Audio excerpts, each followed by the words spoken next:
BJP ने मुस्लिम महिलाओं को अपने पाले में करने के लिए एक बड़ा प्लान बनाया है। इस प्लान के मुताबिक बीजेपी कल से शुक्रिया मोदी भाईजान अभियान शुरू करने जा रही है। एक तरफ बीजेपी का यह अभियान शुरू होने वाला है तो दूसरी तरफ आरएसएस ने मुसलमानों से 22 जनवरी को मदरसों, मस्जिदों और दरगाहों में राम नाम जपने की अपील की है। ऐसे में सवाल यह कि शुक्रिया मोदी भाईजान अभियान और मुसलमानों से राम नाम की अपील क्या बीजेपी के उस मेगा प्लान का हिस्सा है जिसके तहत वो 2024 में रिकॉर्ड जीत दर्ज करना चाहती है, अपने वोट बैंक को 51% तक ले जाना चाहती है? क्या इसीलिए मोदी बनेंगे भाईजान और मुस्लिम बोलेंगे जय सिया राम? Question mark. जी हां, आइए आपको कुछ दिखाते हैं। सबसे पहले आपको दिखाते हैं मुस्लिम महिला लाभार्थियों को बीजेपी ने कैसे अपना वोट बैंक बनाने का प्लान बनाया है। यूपी बीजेपी अल्पसंख्यक मोर्चा के मुताबिक इस अभियान का नाम है शुक्रिया मोदी भाईजान, जो 2 जनवरी से 20 जनवरी तक पूरे उत्तर प्रदेश में चलेगा। इस अभियान की टैगलाइन है न दूरी है न खाई है, मोदी हमारा भाई है। शुक्रिया मोदी भाईजान अभियान के तहत यूपी के सभी 80 संसदीय क्षेत्रों में यह कार्यक्रम आयोजित होगा। इस दौरान कम से कम 1000 मुस्लिम महिलाओं को पार्टी से जोड़ने की कोशिश होगी हर कार्यक्रम में। यानी अगर एक जगह कार्यक्रम हो रहा है तो कम से कम 1000 महिलाएं उसमें आए। इस अभियान में मुस्लिम महिलाओं को उनके लिए नरेंद्र मोदी सरकार की तरफ से किए गए काम बताए जाएंगे और साथ ही उन्हें बताया जाएगा कि उन्हें आखिर बीजेपी को वोट क्यों देना चाहिए। यह अभियान बीजेपी चलाने जा रही है 2 जनवरी से, यानी कल से 20 जनवरी तक। और अब सवाल यही है कि क्या यहां पर ये जो मुस्लिम औरतों को बीजेपी से जोड़ने का जो उनका मकसद है, क्या वो इस कार्यक्रम के जरिए पूरा होगा? हालांकि केवल यही बात नहीं है। देखिए, आरएसएस की राष्ट्रीय कार्यकारिणी के सदस्य इंद्रेश कुमार का भी एक बयान आया है। इंद्रेश कुमार ने कहा है कि 22 जनवरी को जब राम मंदिर में भव्य प्राण प्रतिष्ठा समारोह हो रहा होगा, उस वक्त उन्होंने अपील की कि मुस्लिम दरगाहों, मदरसों और मस्जिदों से जय राम, जय जय राम, श्री राम का जाप करें। आइए सुनाते हैं आपको उन्होंने क्या कहा। 22 जनवरी को मुस्लिम मंच ने अपील की है कि उस दिन दरगाहों में, मकतबों में, मदरसों के अंदर, मस्जिदों के अंदर, और वह भी उस दिन कहीं ना कहीं चाहे 11 बार करें चाहे एक मन का करें, श्री राम, जय जय राम करें। और ये अपील करने वाले आरएसएस नेता इंद्रेश कुमार, आरएसएस से जुड़े हुए इंद्रेश कुमार इस वक्त हमारे साथ हैं। इंद्रेश जी, स्वागत है आपका TV9 भारतवर्ष पर। बहुत बहुत धन्यवाद। इंद्रेश जी, मुस्लिमों से श्री राम, जय जय राम क्यों कहलवाना चाहते हैं आप? ऐसा है, दुनिया के अंदर का शांति का, विकास का, सद्भाव का फार्मूला है सभी अपने अपने धर्म को, जाति को, भाषा को और मान्यताओं पर चले। दूसरा उस फार्मूले का बिंदु है किसी दूसरे के में दखल नहीं दें, निंदा नहीं करें। तीसरा उसका बिंदु है कि सभी दूसरे का भी सम्मान करें।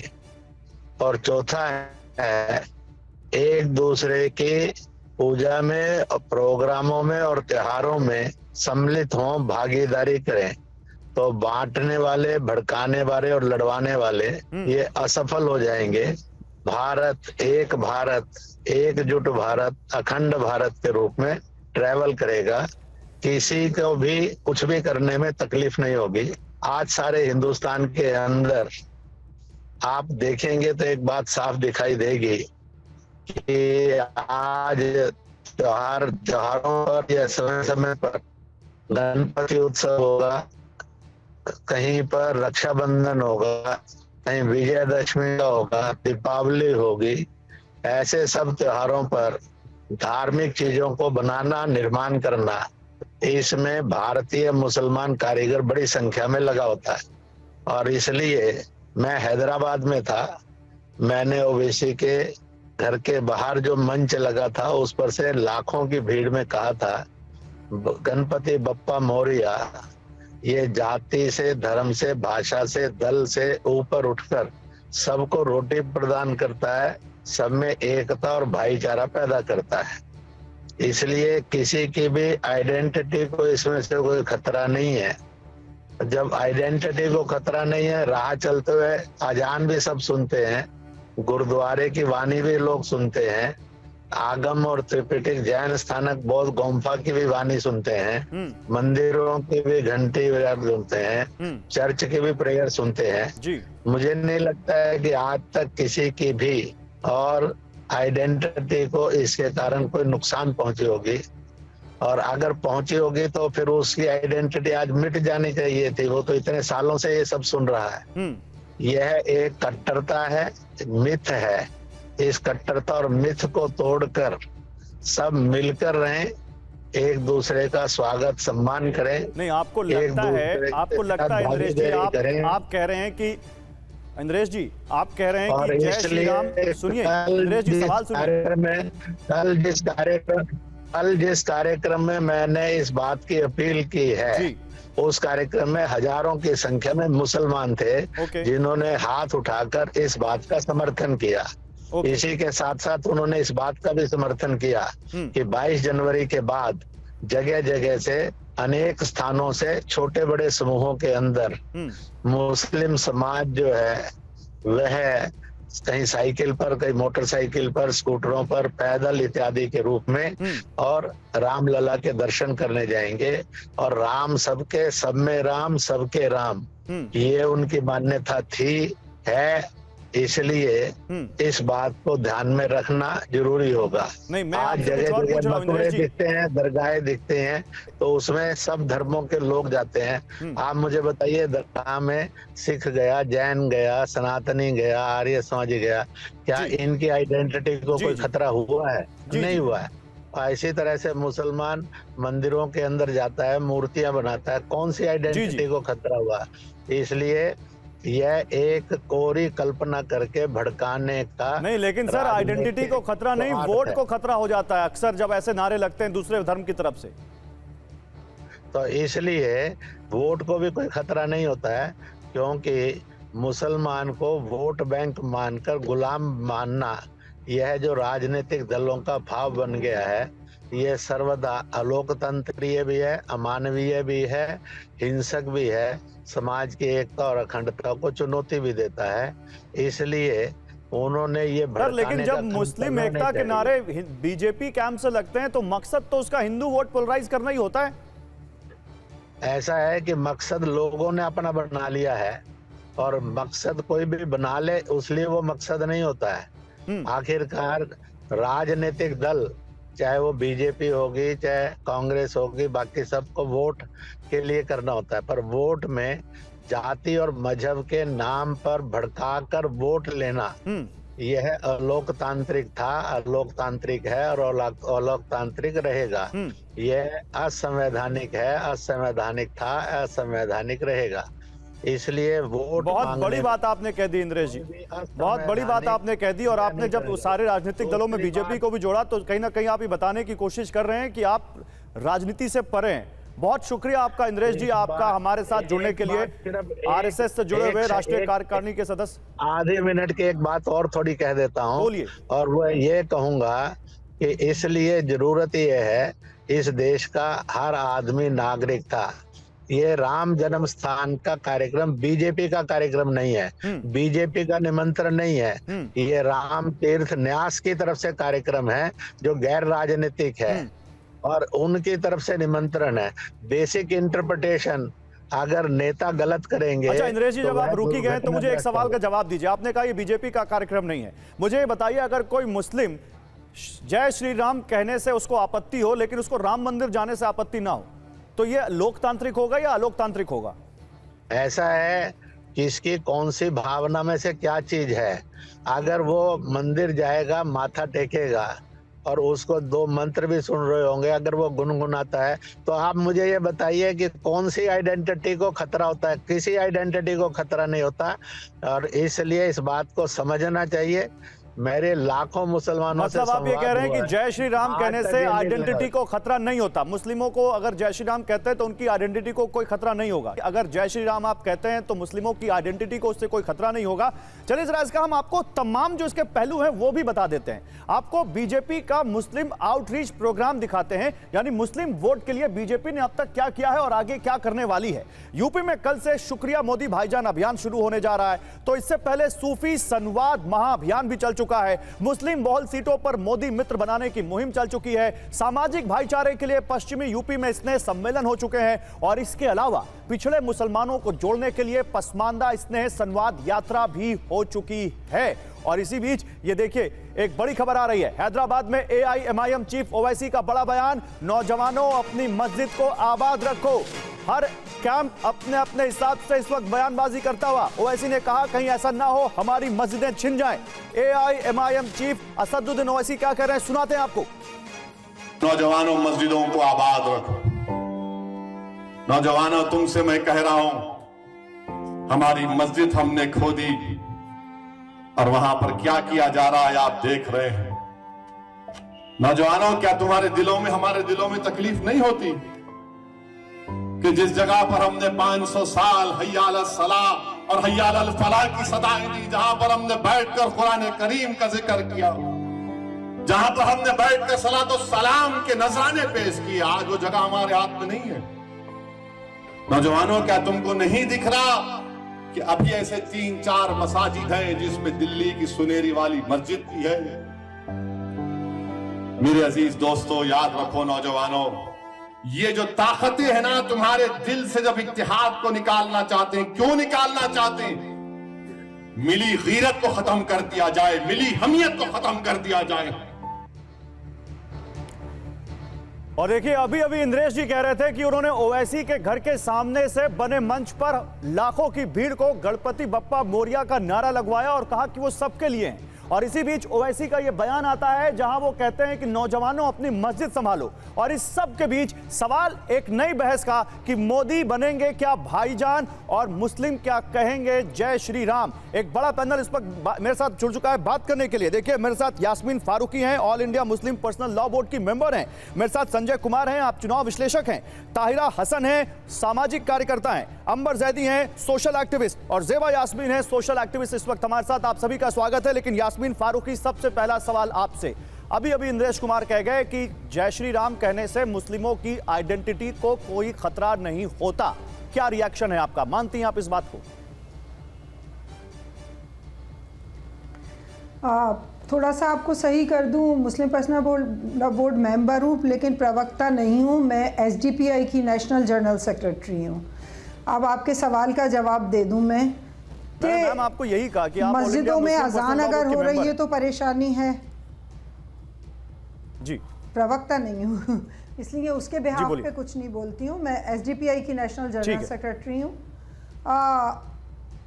देखिए अजान होती है तो परेशानी है, लाउड स्पीकर से परेशानी है, अगर सड़क पे नमाज हो रही है तो परेशानी है, अगर नॉर्मली खाना बिक रहा है तो परेशानी है। मतलब परेशानी हर मुसलमान से है। पर मुसलमान को कोई टिकट नहीं दिया जाएगा, उससे भी परेशानी है। मुसलमान की आवाज़ नहीं सुनी जाएगी, उससे भी परेशानी है। अगर वो ये कहते हैं कि श्री राम कहने में परेशानी नहीं है किसी को, तो जिनको नहीं होगी नहीं होगी, और नहीं है तो नहीं होगी, मुझे उससे कोई मसला नहीं है। लेकिन मसाइल जो उनके साथ हैं पहले उसको तो साफ़ कर दें वो। अच्छा, एक बात भाईजान की बड़ी अच्छी लगी जो अभी आपने कही, और अभी आप कह रहे थे हमारे मोदी भाईजान बहुत महिलाओं के बहुत हिम्मत देने वाले हैं, बहुत हिफाजत करने वाले हैं। एक रिक्वेस्ट है, ये जो वो योजनाएं दे रहे हैं महिलाओं को, वो तो सारी दुनिया की महिलाओं को दे रहे हैं, सारे हिंदुस्तान की महिलाओं को दे रहे हैं। मेरा एक कहना है कि कुछ आरक्षण ही दे दें मुस्लिम महिलाओं को। चलिए मुसलमानों को तो नाम को छोड़ दीजिए, मुसलमान नाम से तो उन्हें चिढ़ है, मुसलमान महिलाओं से उन्हें अगर ज़्यादा प्यार है तो आरक्षण दे दें, क्योंकि बेचारी बकौल उनके कि बहुत पिछड़ी हुई हैं, बहुत पीछे की तरफ गई हुई हैं। तो नौकरियों में और अपने आपके संसद में आपके विधायक बनाने में किसी जगह भी एक थोड़ा सा बहुत ज़्यादा नहीं, थोड़ा सा ही आरक्षण दे दें तो बहुत कुछ एजुकेशन पे दे दें, कुछ नौकरियों में दे दें, तो मैं तो उनको हाथ जोड़ के बिल्कुल नमस्कार करूंगी, बहुत खुश हो जाऊंगी। तो वो आरक्षण देते हैं तो फिर आप रेडी हैं फिर जय श्री राम बोलने के लिए? मैं बस करूं या और आगे बोलूं? नहीं, मैं बोल नहीं सकती, क्योंकि जय श्री राम नॉर्मली क्या बोला जा, मतलब पर्टिकुलरली क्या छेड़ लगाना अगर है तो अलग बात है, छेड़िए। ऐसे तो जय श्री राम या जगह हम नेहरू जी की जय या रोज के मोदी जी की जय जयकार होती है तो उससे क्या फर्क पड़ जाता है? मेरे लिए नॉर्मल बात है। क्या मोदी जी की जय नहीं बोली जाती? अंबर जैदी जवाब दीजिए यहाँ पर, जो यहाँ पर यास्मीन फारूकी कह रही हैं कि मुस्लिमों से चिढ़ है उनको और इतना ही मुस्लिम औरतों के लिए वो ज्यादा यहाँ पर फिक्रमंद है, तो दे दें मुस्लिम औरतों को अलग से आरक्षण। देखिए गौरव, इसका सिंपल सा जवाब है, अगर हम महिलाओं के आरक्षण की बात करते हैं तो अभी 33% जो रिजर्वेशन के लिए महिलाओं के लिए बिल पास हुआ था कानून, अब वो 2025 से वो इम्प्लीमेंटेशन भी हो जाएगा उसका। तो जब 33% महिलाओं को आरक्षण मिलेगा तो वो देश की सभी अब आप मेरा जवाब सुन लीजिए ना, तो सभी महिलाओं को मिलेगा। और वैसे भी हमारे संविधान में धर्म के आधार पर किसी को भी किसी तरह का कोई भी आरक्षण नहीं मिलता है, तो ये एक संवैधानिक प्रक्रिया है, किसी को भी धर्म के आधार पर, जाति के आधार पर आरक्षण नहीं मिलता है। और अगर आप बात करते हैं मुस्लिम महिलाओं की, तो मुस्लिम महिलाओं को उन संगठनों से अपील की जानी चाहिए, हम लोगों की तरफ से जो मुस्लिम समाज की महिलाएं हैं और मुस्लिम समाज के मुद्दों पर बात करते हैं, हम उन संगठनों से अपील करें जो मुस्लिम महिलाओं पर आए दिन फतवेबाजी करके पाबंदियां लगाते हैं, कभी हिजाब बुर्के के नाम पर, कभी कोई ना कोई फतवा के आप बाहर ना भेजें। बच्चों को स्कूल भेजना जरूरी, जब वो पढ़े लिखेंगी, अच्छा करेंगी जिंदगी में, पढ़ लिख कर आगे बढ़ेंगी तो खुद ना खुद वो जो डिजर्व करती है उनको मिल जाएगा। सरकारें अपना काम कर रही हैं और जो भी बच्चियां अलग अलग फील्ड में कर रही हैं तो उनके माँ बाप उनको आगे बढ़ा रहे हैं, उनके बच्चे अच्छा प्रदर्शन कर रहे हैं, तो पहले परिवार और जो समाज के लोग उन पे बंदिशें लगाते हैं, पहले उन बंदिशों से तो आजाद किया जाए। सब ओवैसी जी भी संसद में हिजाब पहनाकर महिला को पहुंचाना चाहते, लेकिन अपनी ही पार्टी में कोई कुछ देना नहीं चाहता। हम अपने घर से तो कुछ शुरुआत कर नहीं रहे, हम दूसरों से अपील कर रहे हैं कि भाई आप दे दीजिए, पहले हम खुद तो दे दें अपनी बच्चियों को कुछ। और एक बात ये है कि मुस्लिम, अगर हम समाज की बात नहीं, लेकिन अभी तो अंबर बात हो रही है मुस्लिमों के प्रति बीजेपी का जो काम है या मोदी सरकार का काम है उस पर। मैं आता हूं आपके पास, एक मिनट रुकिए, जरा ज़ेबा यास्मीन को भी लेकर आता हूं। ज़ेबा यास्मीन, आपका क्या मानना है? आप भी मानती हैं कि यहां पर मोदी ने भाईजान बनकर मुस्लिम औरतों के वेलफेयर के लिए काम किया है और 2024 में बीजेपी को उसका फायदा मिलेगा? मुस्लिम औरतें बीजेपी को या पीएम मोदी को वोट देंगी?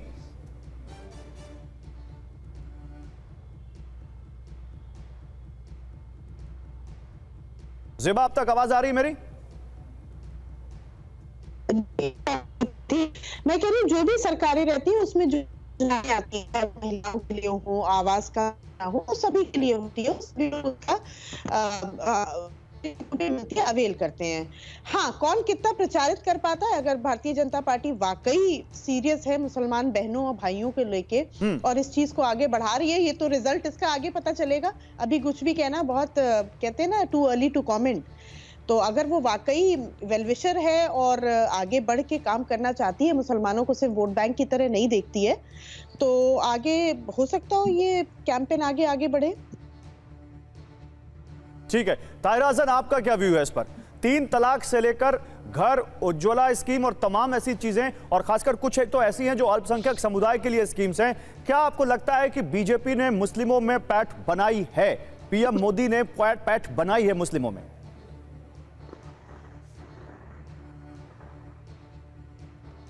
ताहिरा हसन जी, आपसे सवाल है। जी जी जी। नहीं, देखिए, ट्रिपल तलाक इन वन गो तो हम लोग बहुत दिनों से कह रहे थे। ये तो एक मुहिम लंबे समय से मुस्लिम महिलाएं चला रही थी, और मैं कहूंगी कि highest court of the land stood with us, वो हमारे साथ खड़ा हुआ। और जाहिर है मोदी सरकार ने इसको पूरी तरह से कानून बनाया, लेकिन उस कानून में हम कुछ और बेहतरी चाहते थे, वो नहीं हो पाई। क्योंकि हमारा कहना था कि अगर आप पति को जेल भेज देते हैं तो उससे फायदा नहीं होगा कुछ, उसके अलावा वो किस तरह से मॉनेटरी हेल्प, कैसे इकोनॉमिकली फाइनेंशियली हमारी महिला को हेल्प मिले, इस पे बात होनी चाहिए। और देखिए, तो आप ये कह रही हैं ताहिरा हसन कि आधे अधूरे प्रयास कर रही है मोदी सरकार, लेकिन मुस्लिम महिलाओं के वोट पूरे चाहिए उसको। देखिए, आधे अधूरे क्या, बीजेपी सरकार आप कह रहे हैं या मोदी जी की बात कर रहे हैं, क्या जो इस सबसे बड़े लोकतंत्र में जो कॉन्स्टिट्यूशन से चलता है बाबा साहब के, तो मोदी जी किसी एक फिरके या किसी एक कम्युनिटी के प्राइम मिनिस्टर नहीं है, वो पूरे देश के प्राइम मिनिस्टर हैं। और जाहिर है उनको पूरे देश के बारे में सोचना चाहिए। ये कोई मतलब एक नई बात नहीं है लोकतंत्र में। जहां भी प्राइम मिनिस्टर चुने जाते हैं वो कोई किसी एक आप कम्युनिटी को उनको नहीं मान सकते, उनसे हर कम्युनिटी उनकी तरफ देखती है। हर कम्युनिटी चाहती है कि उसकी कम्युनिटी को आगे बढ़ाए, हर कम्युनिटी उनसे उम्मीद रखती है। और जाहिर है मुस्लिम महिलाओं ने भी उम्मीद रखी थी, तो ऐसा नहीं है। लेकिन उम्मीद पूरी हुई ना? हाँ या ना? उम्मीद पूरी हुई कि नहीं? नहीं, मैं कहती हूँ तो कानून थोड़ा सा बेहतर करना चाहिए। मैं कह रही हूँ कि एक अच्छा फैसला हुआ, जो बहुत दिन से अटका हुआ फैसला था, जो मुस्लिम पर्सनल लॉ। ओके, ठीक है ताहिरा जी, आप रुकिए, मैं संजय कुमार को लाता हूं, क्योंकि देखिए इस सब के बीच वोट पॉलिटिक्स और 2024 का चुनाव सबसे अहम है। संजय जी, जब आरएसएस से जुड़े एक बड़े नेता इस तरह का बयान देते हैं कि राम मंदिर की प्राण प्रतिष्ठा के समय मुस्लिम दरगाहों से, मंदिरों से, मस्जिदों से जय राम, श्री राम, जय जय राम के नारे लगाएं, तो ये नारे, ये अपील हिंदुओं का वोट जोड़ती है बीजेपी के प्रति या मुस्लिमों का वोट तोड़ती है? क्या असर होता है इसका?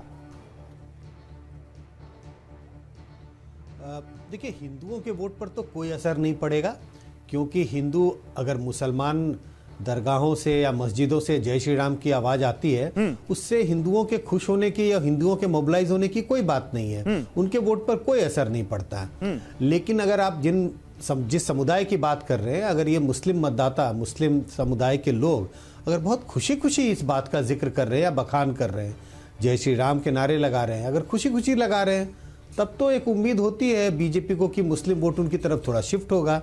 लेकिन अगर कोई डर, कोई भय, कोई दबाव के अंदर अगर ये नारे लगाए जा रहे हैं, तब तो मुसलमानों का वोट बीजेपी की तरफ शिफ्ट होता हुआ बिल्कुल दिखाई नहीं पड़ता। ठीक है सर, आप रहिए मेरे साथ इस वक्त जफर सरेशवाला जुड़ चुके हैं, फॉर्मर चांसलर हैं मौलाना आजाद उर्दू यूनिवर्सिटी के। जफर सरेशवाला, स्वागत है आपका टीवी9 भारतवर्ष पर। बिल्कुल, बोलिए। जफर सरेशवाला, मोदी शुक्रिया मोदी भाईजान कार्यक्रम यूपी में हर लोकसभा क्षेत्र में, हर लोकसभा सीट पर बीजेपी करने जा रही है। आपको लगता है इसका फायदा मुस्लिम वोटों का फायदा बीजेपी को होगा? मुस्लिम औरतें आएंगी, जुड़ेंगी बीजेपी से? देखिए, मैं उसको इस तरह से देखता हूं कि जो बीजेपी की गवर्नमेंट की जो स्कीमें आई हैं, खासतौर से जो बेनिफिशियरी या लाभार्थी की जो स्कीमें आई, जैसे गैस का सिलेंडर इन्होंने शुरू किया देना, उसके बाद मकान के लिए जो 2.5 लाख रुपए देते हैं, टॉयलेट के लिए पैसे दिए, अच्छा किसानों को हर 4 महीने में जो 2-2 हजार रुपए उनके अकाउंट में डायरेक्टली आते हैं। तो गवर्नमेंट की जितनी स्कीमें हैं बेनिफिशियरी, तो उसमें मैंने देखा, इसलिए कि मेरा भी यूपी में काफी जाना हुआ है। ये जो मैं तालीम और तरबियत के नाम से हम लोग जो एजुकेशन एंटरप्रेन्योरशिप के जो प्रोग्राम करते हैं, तो हमने पिछले 8 साल 9 साल में यूपी में भी कम से कम 13 या 14 शहरों में किए। तो जाहिर है बहुत नीचे के स्तर पे जाना हुआ, और ऐसे में हमने अब तक 65 से ज्यादा शहरों में ये प्रोग्राम किए। तो बहुत सारे लोगों ने मुझे बताया कि मुसलमानों को भी प्रोपोर्शनेटली इसका फायदा पहुंचा। बल्कि उससे अगर आप पहले जाएं कि जो जन धन जो शुरू किया मोदी साहब ने 2015 में, कि भाई गरीब से गरीब यानी जो फुटपाथ पे रहता है उसका भी बैंक अकाउंट खुलना चाहिए। और मैं बहुत नामुमकिन समझता था, इसलिए कि मेरा ताल्लुक फाइनेंशियल सर्विसेज से है, स्टॉक मार्केट से, और हमारी तो शुरुआत ही वहां से होती है कि भाई जिसके पास बैंक अकाउंट या डीमैट अकाउंट नहीं है उस तक वो हम शुरू ही नहीं कर सकते। तो मैं ये समझता था 10 साल पहले, 12 साल पहले, कि गरीब आदमी या एक तबका ऐसा है कि जिसका बैंक अकाउंट ही नहीं खुल सकता। लेकिन आप देखेंगे कि पिछले 8 साल में 50 करोड़ से ज्यादा या ऑलमोस्ट 60 करोड़ लोगों के बैंक अकाउंट खुले हैं। उसमें बहुत बड़ी तादाद में मुसलमानों के भी खुले हैं। यह एक मिसाल ऐसी नहीं आई कि किसी का अकाउंट इसलिए नहीं खुला कि वो मुसलमान है। तो वो फायदा हुआ, बैंक अकाउंट खुले। बैंक अकाउंट से इन्होंने कनेक्ट किया था 2 चीजों को, एक उस पर डेबिट कार्ड मिलता था और दूसरा पेंशन स्कीम उसके साथ जुड़ी हुई थी। तो कहीं पर भी ऐसा नहीं हुआ कि किसी मुसलमान का अकाउंट नहीं खिला वो इसलिए, तो मतलब आप ये कह रहे हैं कि मोदी सरकार में मुस्लिमों को फायदा हुआ है? आप ये कह रहे हैं मोदी सरकार में मुस्लिमों को योजनाओं का फायदा मिला है, और यही बीजेपी कह रही है। वो तो ये भी कह रहे हैं कि प्रोपोर्शनेटली ज्यादा फायदा हुआ है मुस्लिमों को। तो फिर आपको लगता है कि मोदी जोड़ लेंगे फिर इनका वोट 2024 में? देखिए, जिस तरह से गुजरात में इसलिए कि गुजरात में मुझे याद है 2012 जो लास्ट इलेक्शन था मोदी साहब, जिसमें वो चीफ मिनिस्टर थर्ड टाइम चुन के आए थे, उस वक्त मेरी खुद मोदी साहब से बात हुई थी, तो उन्होंने कहा कि 30% से ज्यादा मुसलमानों का वोट हमको मिला है, जो पहले तारीख में कभी नहीं मिला बीजेपी को। और वो मोदी साहब के जो 10 साल के अंदर उन्होंने जो काम किए थे प्रोपोर्शनेटली, और उसका फायदा पहुंचा। देखिए, मेरा एक मानना है, हमेशा मैं एक बात कहता हूं कि गवर्नमेंट कोई काम मुसलमानों के लिए ना करे, प्लीज आप सबके लिए करो, और वो सबके लिए करने में प्रोपोर्शनेटली जो मुसलमानों की आबादी है उन तक भी पहुंचना चाहिए। बस हम यही चाहते हैं। और वो ये हमने देखा कि इनके 8-9 साल के जो बेनिफिशरीज जो हैं उसमें मुसलमानों को फायदा हुआ। तो मुसलमान का एक चीज अभी हुई है कि जो नेगेटिविटी थी बीजेपी की पहले, वो अब ऑलमोस्ट खत्म हो गई है, और अब मुसलमान बीजेपी को भी इसी तरह देखेगा जैसे दूसरी पार्टियों को देखता है। नहीं, और लेकिन जिनको भी प्रोपोर्शनेटली फायदा हुआ है उनका एक सवाल यहाँ पर मुस्लिम पूछता है कि टिकट क्यों नहीं देते? अगर इतना हमको फायदा देते हैं तो हमारा रिप्रेजेंटेशन क्यों नहीं बढ़ाते? भाई बीजेपी की छोड़िए ना, टिकट तो मुसलमानों को कौन देता है? टिकट कौन देता है? बीजेपी की तो छोड़ दीजिए। अभी जो इलेक्शन हुए हाल में, जो 5 स्टेट में, मध्य प्रदेश, यानी आप देखिए कि जिन पार्टियों को सबसे ज्यादा मुसलमानों के वोट मिलते हैं वो भी कितनी टिकट देते हैं। आप मध्य प्रदेश ले लीजिए, 248 सीटें थी, मुसलमानों की आबादी 7-8% है, तो कम से कम 25 मुसलमानों को टिकट मिलनी चाहिए। उन लोगों को जिनको 80% मुसलमानों का वोट मिलता है, उन्होंने 2 मुसलमानों को टिकट दी। राजस्थान देख लीजिए कितने मुसलमानों की टिकट दी उन्होंने। छत्तीसगढ़ में कितने मुसलमानों को दी। मैं गुजरात में जाऊं अभी, यहां पर किसी जमाने में कांग्रेस पार्टी 18 या 19 मुसलमानों को देती थी, 90% उनको वोट मिलते थे किसी जमाने में। अब उन्होंने 19 से घटाकर सिर्फ 3 पे आ गए या 2 पे आ गए, तो मुसलमानों को तो वोट न वो देते हैं। ठीक है, तो आप बीजेपी से कैसे उम्मीद कर सकते हैं? चुनाव जीतने के लिए कभी मुस्लिम वोट बैंक और उम्मीदवार बड़े फैक्टर हुआ करते थे, लेकिन भारत के इतिहास में पहली बार ऐसा हुआ जब 2014 के आम चुनाव में जीत के बाद जिस पार्टी की सरकार बनी उस पार्टी का कोई मुस्लिम सांसद नहीं था। 2014 में बीजेपी ने 7 मुस्लिम उम्मीदवार उतारे थे, लेकिन इनमें से कोई जीत नहीं सका। देश भर में उसे 282 सीट मिली और करीब 3 दशक बाद नरेंद्र मोदी की अगुवाई में पूर्ण बहुमत की सरकार बनी। 2019 में बीजेपी ने 6 मुस्लिम उम्मीदवार उतारे, लेकिन इनमें से एक भी जीत नहीं सका। इस बार बीजेपी को कुल 303 सीटें मिली और प्रचंड बहुमत के साथ दूसरी बार उसने सरकार बनाई। आलम यह है कि मुख्तार अब्बास नकवी के इस्तीफे के बाद फिलहाल केंद्र सरकार में एक भी मुस्लिम मंत्री नहीं है और यहां बीजेपी मुस्लिम आउटरीच प्रोग्राम चला रही है। संजय जी, इसके बावजूद मुस्लिम वोटों को अपने पास लाने के लिए, खासकर मुस्लिम औरतों का वोट अपने साथ जोड़ने के लिए शुक्रिया मोदी भाईजान कार्यक्रम चला रही है बीजेपी। इस कॉन्फिडेंस के पीछे आप क्या कारण देखते हैं और क्या लगता है आपको मोदी के साथ मुस्लिम औरतें जुड़ेंगी और उनको वोट देंगी? देखिए, सबसे पहले तो दर्शकों के लिए ये क्लियर कर देना चाहता हूं, अगर आप राष्ट्रीय तौर पे देखें, राष्ट्रीय परिप्रेक्ष्य में देखें, नेशनल इलेक्शंस में देखें, तो बीजेपी को तकरीबन 5 से 8% मुस्लिम वोट मिलता रहा है। कभी 6%, कभी 7%, कभी 8%। अगर आप राज्यवार देखें तो उन राज्यों में जहां बीजेपी का कांग्रेस के साथ सीधा मुकाबला होता है, इन राज्यों में तकरीबन 18-20% मुस्लिम वोट मिलता है। जिस बात का भी जिक्र हो रहा था कि गुजरात के चुनाव में यह जरूर है थोड़ा सा और ज्यादा, करीब 27-28% मुस्लिम वोट मिलता रहा है बीजेपी को। लेकिन उन राज्यों में जहां तिकोनीय मुकाबला हो जाता है, जहां भी एक कोई रीजनल पार्टी है, मैं स्टेट असेंबली, लोकसभा की बात कर रहा हूं, जहां कोई तिकोनीय मुकाबला होता है, चाहे बिहार का जिक्र हो, बंगाल का जिक्र हो, असम का जिक्र हो, यूपी का जिक्र हो, ऐसे राज्यों में बीजेपी का को जो मुस्लिम वोट है वो बहुत नीचे चला आता है। 2%, 3%, 5% से ज्यादा जाता नहीं है। अब आपने कहा कॉन्फिडेंस, बीजेपी का कॉन्फिडेंस क्या है? अभी एक तरह से आउटरीच प्रोग्राम है, हम जिसको कहते हैं उन तक पहुंचने की कोशिश की है। यूनिफॉर्म, ये जो ट्रिपल तलाक के बाद भी हमने कई राज्यों में देखा, ऐसा कुछ दिखाई नहीं पड़ता कि मुस्लिम महिलाओं का वोट बीजेपी की ओर शिफ्ट होना शुरू हुआ है। ऐसा अभी तक तो इसके कोई प्रमाण हमें मिलते नहीं है। ये जो आउटरीच प्रोग्राम है, इसके बाद देखने की बात है। इस वक्त तो कह पाना बहुत मुश्किल है कि क्या मुस्लिम महिलाओं का वोट शिफ्ट होगा या नहीं होगा, लेकिन हाँ ये जरूर है बीजेपी कोशिश कर रही है मुस्लिम तबके के वोटरों में दो तबकों को अपील करने की, मुस्लिम महिलाओं को और पसमंदा मुसलमानों के वोट को। मुझे लगता है कि इस आउटरीच प्रोग्राम से हो सकता है बीजेपी कुछ पेनिट्रेट करने में सफल हो जाए, लेकिन बड़े पैमाने पर कोई वोट शिफ्ट होता हुआ मुस्लिम मतदाताओं का, मुस्लिम महिलाओं का मुझे दिखाई नहीं पड़ता। ठीक है, कितने परसेंट वोट मिला एक बार मैं ये दिखा देता हूं, फिर अपने पैनलिस्ट के पास जाता हूं, क्योंकि यहां पर ये रिपोर्ट आपको बताएगी कि चुनाव जीतने के लिए कभी मुस्लिम वोट बैंक जिसकी हम बात करते थे, अब पिछले 4 चुनाव में उस वोट बैंक का क्या पैटर्न है, मुस्लिमों का वोटिंग पैटर्न है क्या है, ये आपको दिखाते हैं। कांग्रेस को 2004 में मुसलमानों के 36% तो बीजेपी को 7% वोट मिले, 2009 में कांग्रेस को 38% तो बीजेपी को 4%, 2014 में कांग्रेस को 38% तो बीजेपी को 8% और 2019 में कांग्रेस को 33% तो बीजेपी को 8% मुसलमानों ने वोट दिए। और ये बता रहा है कि कैसे मुस्लिम वोट धीरे धीरे बीजेपी के साथ साल दर साल ऊपर नीचे चलता रहा है, लेकिन रहा है। 2024 में 2019 से भी ज्यादा सीटें जीतने के लिए मुस्लिम वोट जरूरी है। ऐसे में बीजेपी ने पूरे देश में उन खास सीटों पर खास तौर से फोकस किया है जहां मुस्लिम आबादी 30% से ज्यादा है।